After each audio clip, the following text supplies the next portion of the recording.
I pull up, you know I be moving. Moving the floor and I'm cruising. The money I'm speaking is fluent. All of my business booming. Stacking my cash in abundance. Yo les postos, c'est Sacha, bienvenue dans cette nouvelle vidéo. On va parler de cette finale à un peu plus de 24 heures du coup d'envoi de la première finale de Ligue des Champions du Paris Saint-Germain face au Bayern de Munich. On est comme des fous, je suis comme un fou. Depuis ma naissance, j'attends ça. Depuis la première fois que je suis allé au Parc des Princes dans les années 2000, je supporte ce club depuis 1998.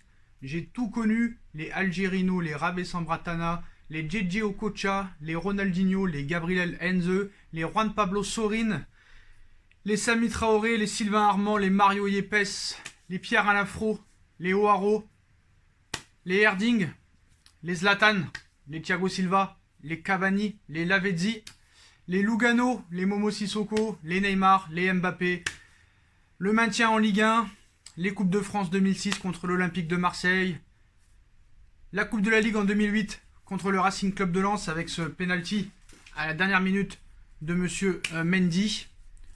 Beaucoup d'autres choses, mais voilà.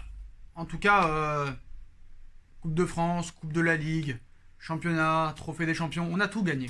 En France, on a tout gagné. Même avant les Qataris, même si on n'était pas performant en Ligue 1, on arrivait quand même à gagner des Coupes de France, des Coupes de la Ligue, mais bon. On a vécu de sacrés moments de joie, mais de peine aussi. Surtout avant les Qataris, ça a été très très très dur. On a eu des petits moments de gloire quand même. Bon, ce titre 94 et 86, j'étais trop jeune, je ne l'ai pas connu. Moi, j'ai connu que le Paris Saint-Germain à partir de 98. Voilà, on a vécu des matchs comme le PSG Guignon en 2000 où tu perds 2-0. Des catastrophes contre la Corogne que tu mènes 3-0 et tu prends un 4-3 alors que tu mènes 3-0 à 20 minutes de la fin. Des matchs en 97 que j'ai pas connu mais je me suis renseigné aussi. Défaite au tir au but contre Clermont alors que tu mènes 4-0, tu te fais revenir 4-4. Les remontadas contre le Barça, contre United. Des autres moments de joie aussi en Coupe d'Europe, notamment le match contre Bucarest où Paris perd par tapis vert au match aller et tu gagnes 5-0, notamment avec Leonardo. Des finales contre Marseille en 2006, contre Monaco en Coupe de France en 2010. Ça a été aussi des beaux souvenirs. En 2004 aussi, cette victoire contre Châteauroux, on se rappelle, en Coupe de France. Donc voilà. Mais là maintenant, on est dans une autre sphère. On est dans un autre niveau. On peut remporter notre première Ligue des Champions. Et n'en déplaise à certains, que se passerait-il si Paris gagne la Ligue des Champions? N'en déplaise à certains, déjà Paris serait respecté sur le toit de l'Europe. Ce serait un inédit vainqueur de Ligue des Champions, parce que Paris n'a jamais remporté la Ligue des Champions. Donc ce serait inédit au palmarès de cette coupe aux grandes oreilles. Et ce sera quoi l'après? Ce sera quoi l'après? Parce que ce ne sera pas une finalité en soi. Ce ne sera pas une finalité. Moi, si Paris perd demain, je serais extrêmement déçu. Et pour moi, ce serait un échec. Certes, tu as passé un cap. Enfin, ces quarts de finale ont été passés. Tu as fait coup double en passant les demi et en allant en finale. Mais en aucun cas, ce sera bien d'aller juste en finale et de la perdre. Une finale, ça se gagne. Voilà, une finale, c'est la place du con. Mieux vaut être éliminé en demi que perdre en finale. Si tu passes les demi, c'est pour gagner cette finale. Donc ce sera quoi l'après? Pour moi, ce ne sera pas une finalité. Donc certes, on sera comme des fous, on sera heureux, on fera la fête, ce sera le plus beau souvenir de l'histoire de nos vies du Paris Saint-Germain, mais en soi, ce ne sera pas une finalité. Il faudra en gagner d'autres. Comme a dit Valdo, ancienne gloire du Paris Saint-Germain, c'est bien de gagner ta première Ligue des Champions, mais après, il faudra en gagner beaucoup plus. 3 à 4 en moyenne tous les 10 ans. Et il a raison. En soi, si tu gagnes cette Ligue des Champions, même si tu ne la gagnes pas, tous les ans, tu dois être maintenant un candidat au titre. Et tu dois atteindre tous les ans minimum la demi-finale. Ce serait un échec si maintenant tu es éliminé en dessous. C'est simple, avec le projet qu'il y a, le projet qui a été créé, maintenant tu as lancé un message à l'Europe. Maintenant, tu dois être candidat tous les ans. Peu importe le mercato, peu importe les joueurs que tu vas faire venir, tu es un candidat maintenant. Et maintenant, il faut arrêter de dire oui, ce ne sera pas l'année où on va la gagner. Non, maintenant, tu dois prétendre à la gagner tous les ans. C'est ce que doit faire Leonardo. Après, quelle sera la suite? Si tu gagnes cette Ligue des Champions, les postos, beaucoup de choses vont arriver aussi. Beaucoup de choses vont arriver. Alors, il y a un débat sur l'étoile sur le maillot. Il y en a qui disent que l'étoile, c'est quand tu as 10 championnats. Ça, c'est vrai. Mais que tu n'as pas d'étoile quand tu as la Ligue des Champions. C'est vrai que, par exemple, le Real Madrid en a 13. Il n'y a pas 13 étoiles. Le Barça en a 5, il n'y a pas 5 étoiles. Pareil pour Liverpool, pareil pour d'autres clubs. Donc ça, il y a un débat. On verra ce qui se passera. Donc, que se passera-t-il d'autre? Si Paris gagne cette Ligue des Champions, il disputera la Super Coupe d'Europe face au FC Séville, qui vient de remporter la Ligue Europa contre l'Inter de Milan 3-2 après un match exceptionnel. Donc voilà, c'est la règle d'or. Le vainqueur de la Ligue des Champions rencontre le vainqueur de la Ligue Europa. Ça existe depuis très longtemps, depuis l'époque où ça s'appelait Coupe de l'UEFA. Donc voilà, ça ce serait le 24 septembre prochain. Ça a été désigné par l'UEFA. Donc si Paris Saint-Germain gagne demain face au Bayern et remporte cette première Ligue des Champions, tu rencontreras le FC Séville en finale de Super Coupe d'Europe. Ensuite, ça continue. Si Paris gagne cette Ligue des Champions, il participera aussi en janvier prochain à la Coupe du Monde des clubs. Qu'est-ce que la Coupe du Monde des clubs? C'est simple. C'est les vainqueurs de toutes les Ligues des Champions des différents continents. C'est-à-dire la meilleure équipe d'Europe, la meilleure équipe d'Afrique, la meilleure équipe d'Asie et la meilleure équipe de Sud-Amérique, d'Amérique du Sud, si je ne me trompe pas. Et aussi de Océanie, je crois. Donc, je crois que c'est les 4 meilleurs continents qui participent en une demi-finale. Après, il y a une demi-finale et une finale. Je crois qu'au début, il y a des tours préliminaires, c'est-à-dire que tous les continents s'affrontent. Et les 4 meilleurs, c'est-à-dire Afrique, Sud-Amérique, Europe et Asie, se rencontrent en demi-finale directement. Donc, ce serait aussi un grand paysage encore sur l'image du Paris Saint-Germain, qui montrait encore sa cote de popularité. Donc voilà, si tu gagnes la Ligue des Champions, Super Coupe d'Europe contre Séville et la Coupe du Monde des clubs en janvier. Donc c'est pas à négliger. Déjà au niveau marketing et au niveau image, c'est incroyable. En plus, tu augmentes encore ta légitimité et ta crédibilité. Et tu deviens de plus en plus un club populaire aux yeux du monde. Aux yeux du monde. Ça va encore attirer des revenus, des sponsors, des partenariats. Et ça, ce n'est pas à négliger, surtout quand tu as le fair play financier qui te colle au cul. Les bœufs carottes. L'UEFA, on les appelle les bœufs carottes. Les mecs qui te suivent toute la journée. Les bœufs carottes, c'est des flics qui suivent d'autres flics. Voilà. Mais nous, voilà, l'UEFA, ils ont que nous. Ils n'ont Dieu que pour nous. Ils rêvent de nous. Voilà. Et je pense que l'UEFA, ça les emmerderait vraiment qu'on gagne cette Ligue des Champions. Je pense que tout l'UEFA sera d'ailleurs le Bayern de Munich demain, malheureusement. Donc en soi, maintenant vous savez un petit peu qu'est-ce qui va se passer si Paris gagne cette Ligue des Champions. Donc maintenant, quelle est la clé pour gagner cette Ligue des Champions? Donc la composition probable, d'après RMC et l'équipe, vient de tomber. Donc Navas, apparemment, s'est entraîné normalement, mais on attend le dernier entraînement pour être sûr qu'il soit titulaire, mais normalement, il devrait l'être. Donc nous avons Navas dans les buts, une défense qui ne changera pas, Kehrer à droite, Bernat à gauche, Kipembe, Thiago Silva dans l'axe. Restez jusqu'à la fin de la vidéo, on va reparler de Kehrer, qui pourrait vraiment être la clé lors de cette finale. Au milieu de terrain, Marquinhos en numéro 6, Herrera à ses côtés, et Paredes ou Marco Verratti. Marco Verratti est remis complètement de sa douleur au mollet, et peut débuter ce match. Je pense que ce serait une erreur. Premièrement, déjà, il manque beaucoup de rythme. Déjà, on a vu que lors des premiers matchs amicaux, il n'a pas vraiment joué. Il rentrait toujours en deuxième mi-temps. Contre Saint-Etienne, il n'a pas joué, il est rentré à la fin. Et contre Lyon, il a joué, mais après, voilà. Il s'est reblessé, donc il manque complètement de rythme.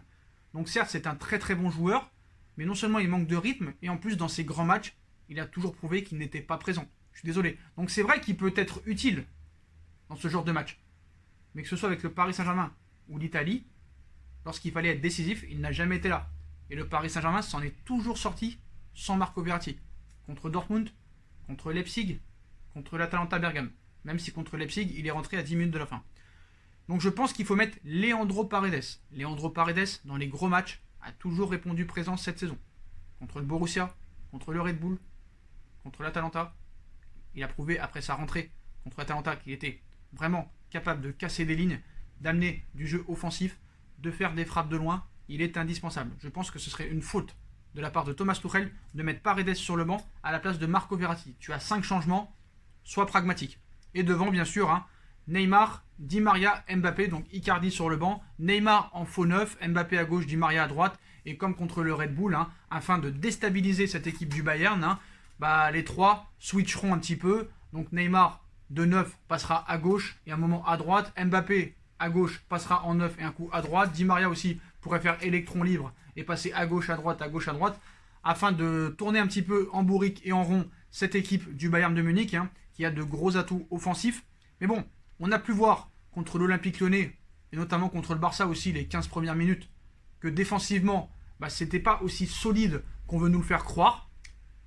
Alaba et Boateng ont vraiment eu des très grosses difficultés à un moment donné contre l'Olympique Lyonnais, où l'Olympique Lyonnais avait beaucoup d'occasions, notamment par Toko Ekambi et Memphis Depay. L'Olympique Lyonnais arrivait facilement à percer cette défense. À part Kimmich à droite, personne n'a vraiment survolé dans cette défense. Même Alphonso Davies était un petit peu en dessous. Donc le milieu de terrain aussi était un petit peu en dessous. L'attaque était toujours aussi impressionnante. Et 100% de réalisme. Hein. Que ce soit Lewandowski, Müller... voilà, c'est très très fort. On le sait, on est prévenu, on n'est pas surpris, on ne sera pas surpris du jeu du Bayern de Munich. Voilà, le Bayern de Munich est légèrement favori. Il y en a d'autres qui disent que Paris est favori. Pour moi, c'est du 51-49 ou de 52-48. Mais Paris a vraiment les armes.